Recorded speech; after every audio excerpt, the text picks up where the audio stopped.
Ladies and gentlemen, brothers and sisters, friends, enemies and comrades, I hope you're doing well wherever you are. This is Kenya Revolutionary for another session, real quick session. Probably I'll be here for 30 or 1 hour, depending how it goes. As usual, you know, the drill, the routine. Now, before I get started, again, the first order of business is if you're watching this video and you just got the notification that I'm live, go ahead and like the video. And if you haven't subscribed to this channel and it's your first time coming across this channel through a recommendation or somebody, your friend got you, just sent you this clip or whatever the case is, you've just found out about the channel. This is about Kenyan politics, or politics as I call it. So go ahead and subscribe and share, like, comment, and put your notification on so that every time I'm on, you will always get a notification that I'm here.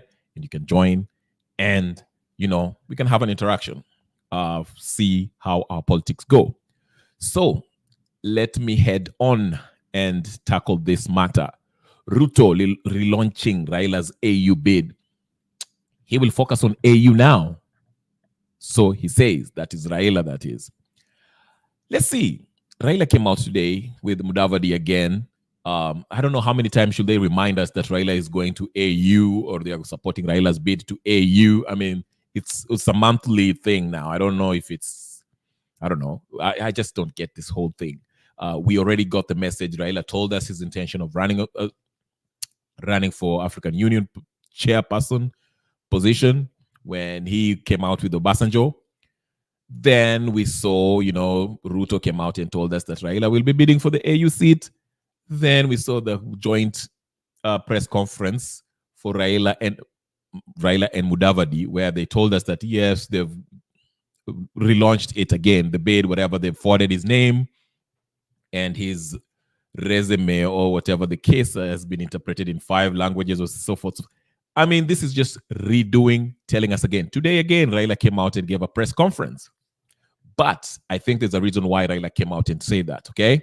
But let's get to it. Let's just, let me just give you a context so you can understand what I'm talking about. This is what Raila said so that I can, before I even reply, so you can get the whole context of what Raila was, why I'll give you the reason why he was saying what he was saying. So here it is. Here it is. Are you ready? All right, let me play it. Meanwhile, just go ahead and like the video. Again, subscribe if you haven't subscribed. Share, like, comment, and do all the good stuff. Here is Raila talking about just that. Let's go. Once I'm elected, that's going to be in February. You know that I'm going to begin to work for the continent once I'm elected. That's going to be in February next year. At the moment, I'm involved in the campaign. But that does not mean that Kenya ceases to exist.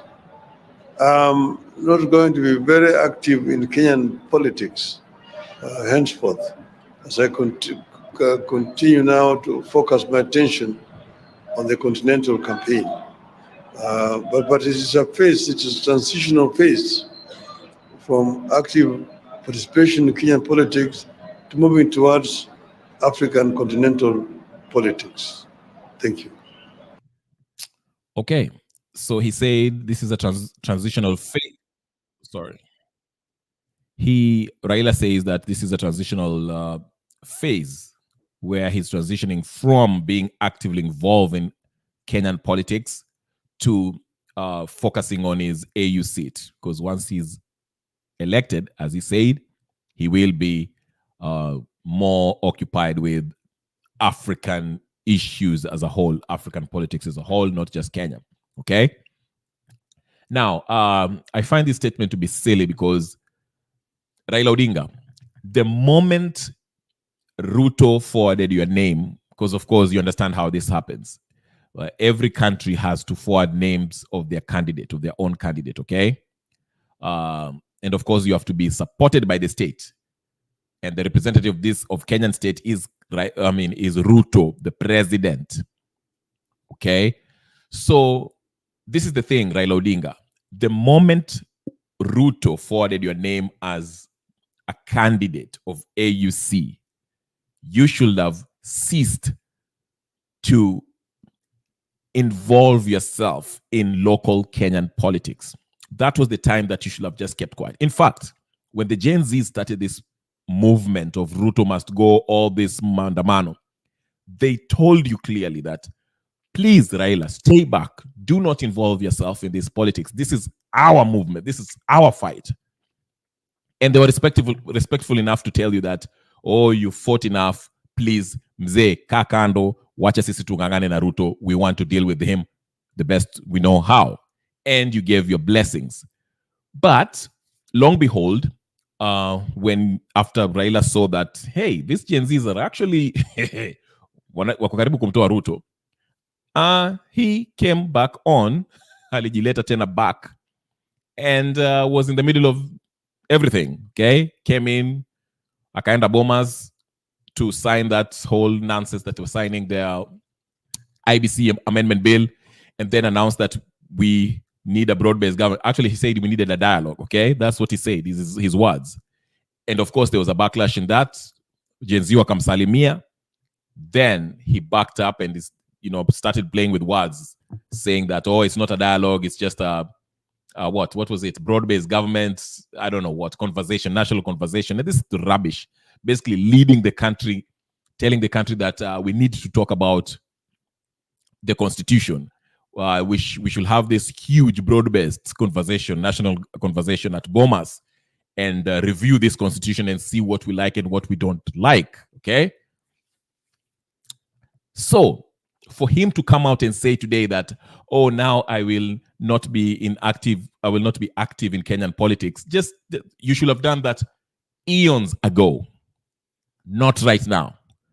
When Kenyans, the Gen Z, asked you to stay kando, wadil Naruto, you should have heeded to their call. But again, we heard you speak when you were on that burnt market and you said, oh, Ruto was begging me.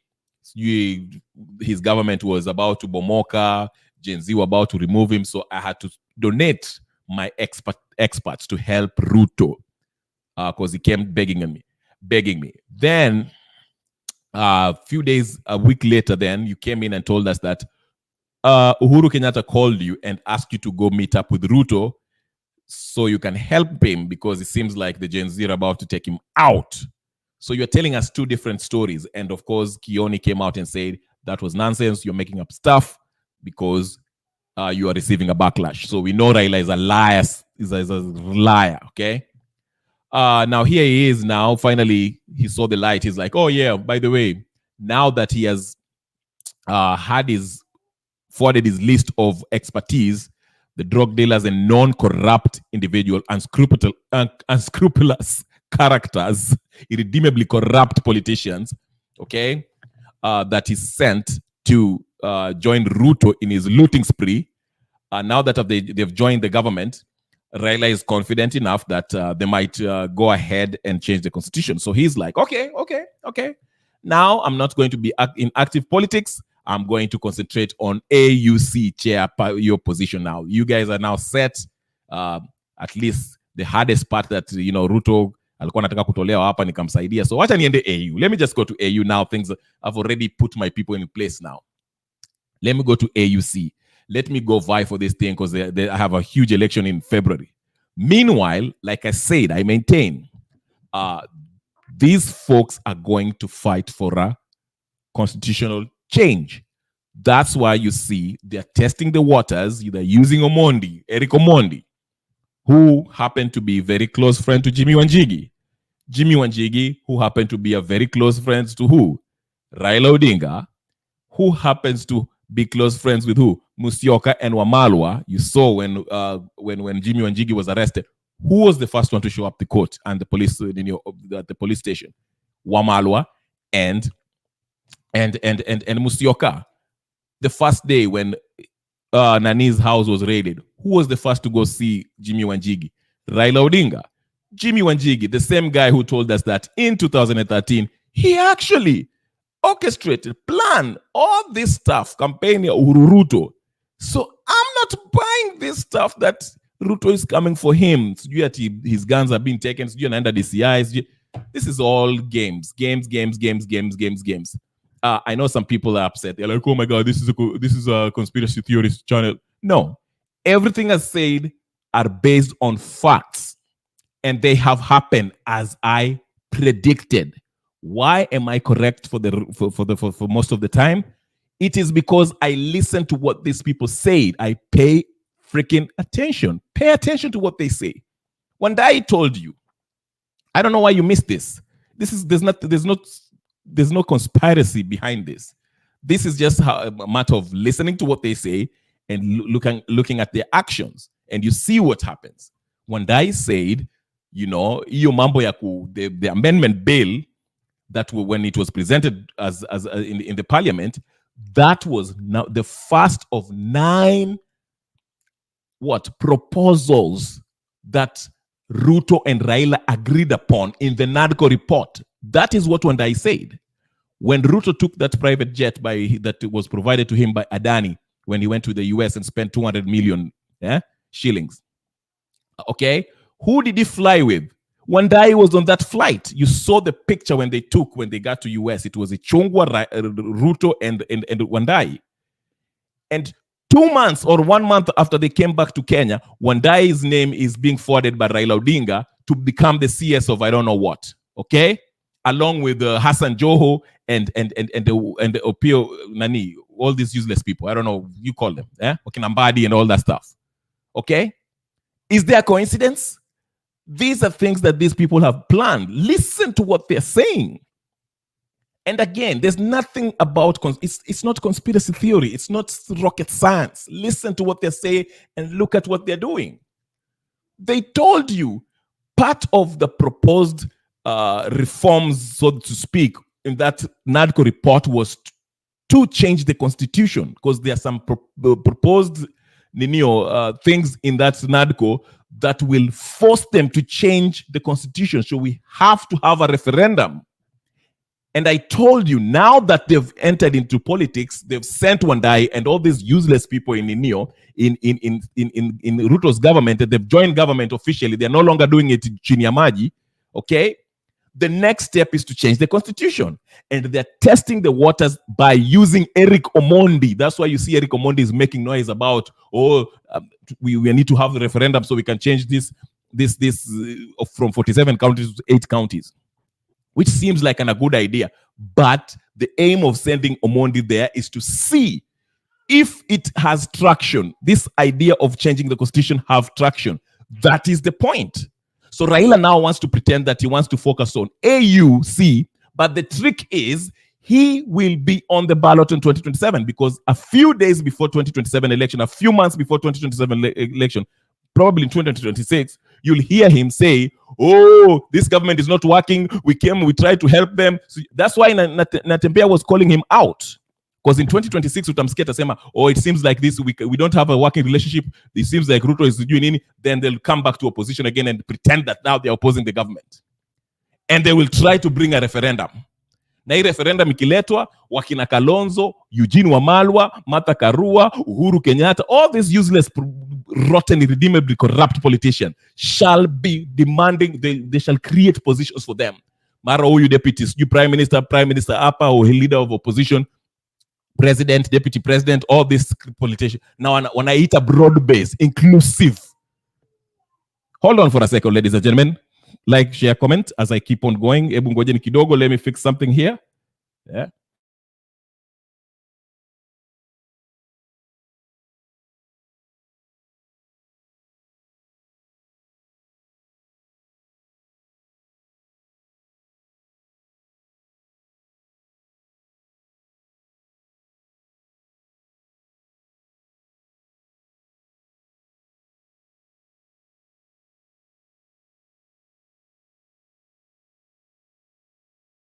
So I don't know. I don't see why people think this is conspiracy theory. This is just reality.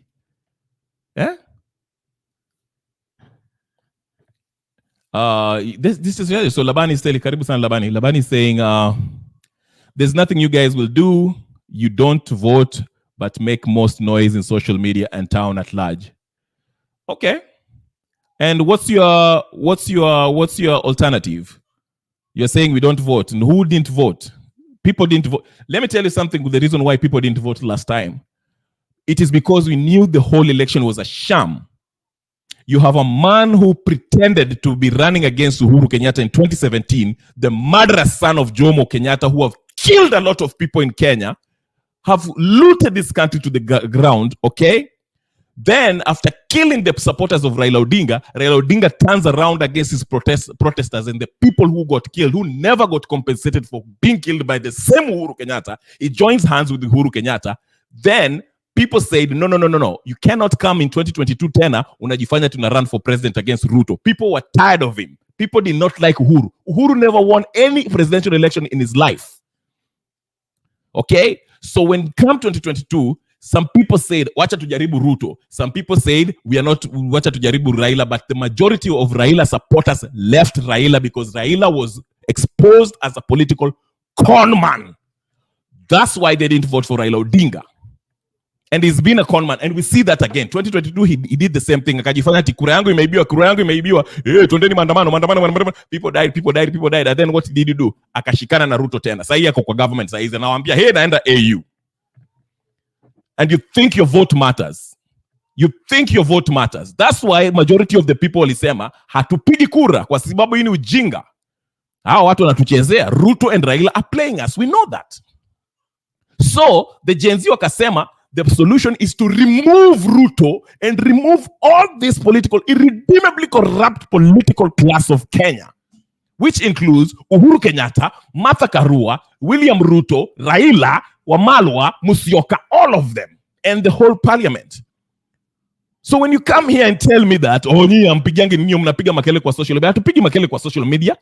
Tunapiga kwa makelele kwa social media kwa sababu we want to organize and agonize. Ndio tukienda maandamano tutoe huyo mtu. Si kujifanya hapa ati tuna nini ati yeye sijui government of national sijui nini, sijui broad based government. Hakuna kujifanya hapa. Social media ndio tunaweza kukutana kwa sababu tukianza kukwenda Kamkunji, tukienda kwenda CBD wanatupiga tear gas. So tujipange kwa social media alafu tuende State House alafu tuondoe Ruto. Because we shall not remove him through election. Wameshaeka marifari wao. So unasikia Labani Misiani? Mnasema ati ID sijui tuende IBC tupige kura. Mtapiga kura. Uliona hiyo amendment bill ile wamepitisha na Ruto? Inasema kuwa there'll be mobile polling station. Do you know what mobile polling station is? Do you see the mischief in that? Now wamesema ati only Azimio and UDA basically will choose who are the next commissioners. So washaweka watu wao hapo ambao watachagua wale ambao watashinda hii ninio. Ndio maana Gen Z who are representative of the majority of Kenyans are saying sisi tunataka kutoa Ruto through popular revolution because that's the only way you can remove him.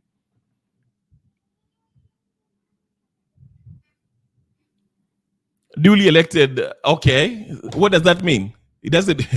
Guess what? Even if he was duly elected for 5 years, he can be duly removed from power and only serve the years he have served. So don't think that ataka hapo it's guaranteed ataenda 5 years. Hiyo 5 years he might not finish. I don't understand. Kama si Coleman Raila Odinga terengenye mwenyewe, Ruto hange kwa hapo. The same thing we did with Uhuru. When Uhuru thought he owned Kenya and stood up, ati anaua watu. Watu walikutana Uhuru paka and showed Uhuru the middle finger and told him that Kenya si ya babako ama ya mama ngina. Tutakutoa. And alikimbia. Raila had to save him. Same thing we are telling Ruto. Hii Kenya si ya nyanyako. We can remove you. Si lazima umalize 5 years. Tutakutoa. Kwani wewe ni nani? Ruto ni nani kwa hii Kenya? Kamwizi tu kamwizi ndio tunafikiri unatatubabaisha hapa. Wewe hujui wa Kenya, wewe hujui Kenya ni nini wewe? Unafikiria kamwizi kanaweza kustua watu hapa hivi? Wewe unacheza wewe. Wewe unacheza na Wakenya. Hujijui. Hujijui. To follow the constitution. Yeah, because you don't know the constitution. When do you some constitution? Soma constitution. Article 1 inasema the people are sovereign and they have sovereign authority. Hii power Ruto wako nayo ni power ambayo wamepewa. So the people can decide to represent themselves directly, not to use these delegated powers that we gave the judiciary, the legislative, or the executive. We can exercise it directly. Ruto ni nini? Ruto tu ndiye anakustua hapa wewe. Mtu akona kichwa kama njugu ndiye anawastua hapa. Wewe unacheza wewe. Wewe. Kamutu aka na kachagwa. Ndio mnafikiri ni ndume. Wewe unacheza wewe. Wewe unacheza wewe. Yeah? Kametetemeka kwa sababu watu waliingia kwa ninio kwa bunge. Akaanza kutetemeka hapa, mnatetemeka matako. Ndio unafikiri tumeogopa? Wewe hujui wa Kenya ni nini wewe. Wa Kenya ni watu peaceful sana. Lakini wakikasirika. Hata Moi angalia Moi alikuwa anajifanya ati yeye ndio sijui ndume sijui nini. Moi yako wapi leo? Kibaki naka kamata Karua hapa ndio Martha Karua ambaye alikuwa Kibaki vile alishindwa 2007. Martha Karua ndio alikuwa anapiga mdomo. Yeah? Ati sijui nini, duly elected. Hii ujinga unasema hapa. Duly elected. Martha Karua siku hizi yako huko anacheza pool. Enda kamwangalie kwa ninio kwa Twitter. Hata kura moja, hata hakuna mbunge moja kwa ninio kwa bunge. Kamekimbia huko na ile meno yake. Martha Karua, constitutional minister. Alikuwa anakimbia na Raila hapa akifikiria atapata kitu na Raila, mganga. Martha Karua kwa wapi saa hizi? Nyinyi mnacheza hapa mnafikiri ni jokes. Chezeni tu, chezeni. Kenya imefika pale mtakimbia nyinyi. Ruto atachukua ndege ya kwanza aende huko na Raila huyo mganga wake na Uhuru Kenyatta na hiyo familia yake na hiyo ninyi wamekula na wakina Moi. Nyinyi mnacheza na Wakenya nyinyi. Ati constitution sijui nini. Wewe. Ati Ruto tena asto hapa. Chali. Wewe unacheza wewe. Sasa unaona unaingia ukabila ati Kalenjin za Kikuyu. Sasa what does that have to do with anything? Ati sovereign power is made of two communities. It's not. Because you're mentally enslaved. Unafikiri ati nini? It is not. There are many thousands upon thousands of Kikuyus who are not supporting this government. There are thousands of Kalenjins who are not supporting Ruto. But again, you're falling into this silliness ya ukabila ati sijui the two kabilas to have. No. Kwani every Mkalenjin akona pesa aninio? Every Mkikuyu is benefit from this government. Wacha ujinga wewe bwana. Wacha ujinga hapa bwana. Hakuna. Sovereign people iko na watu wote. Wakalenjin, Wakikuyu, Wajaluo, Waluya, kila kitu. Because these political tribal chieftains wanakula pesa kibinafsi. Hawasaidii watu wao. Uhuru is a billionaire. Kwani amesaidia Wakikuyu? Amesaidia Wakikuyu wangapi hapo ninio? Kikuyuni. Moi was in power for how many years? Wanani ngapi hapo wanasafa? Enda West Pokot.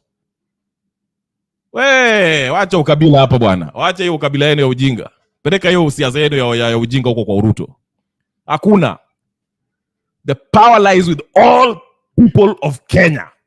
All the tribes. Hakuna tribe moja. Wacha hiyo ujinga hapa bwana. Now you will learn the hard way. Endelea. Mkijaribu kuweka hii ukabila ati sijui sisi Wajaluo sijui wa Kikuyu Waluya sijui nini sisi ndio tuko hapa. Hakuna kitu kama hiyo. Tuko na katiba bwana. Siku ile Wakenya watamka na wameanza kuamka. Mliona mlifukuzwa ninio? Vile uliona walifukuza hao wana ninio hao wanabunge. Ulisikia wakisema ati ni Wakikuyu ama Wakalenjin ama ni Wajaluo? Ulisikia? There was nothing like that. So hiyo kabila yenu msilete hapa hiyo kabila bwana. Msilete hiyo kabila hapa. Kenya is bigger than any tribe. That minority. Anyway, it's been 30 minutes. I'll be back for the evening. Niko na meninio. Thank you for engaging me, Labiani, like Labani, Labani, Messiani, whatever. Nice talking to you. But anyway, I'll come back later. I have to respond to something. But tukutane in the evening where I'll have my evening session. Ati sawa unasema ati ndio ni minority. They're not minority. They're the majority. They represent the majority of Kenyans. But anyway, subscribe, like, share, comment, and I'll talk to you guys later. I'll talk to you later. Peace and blessings.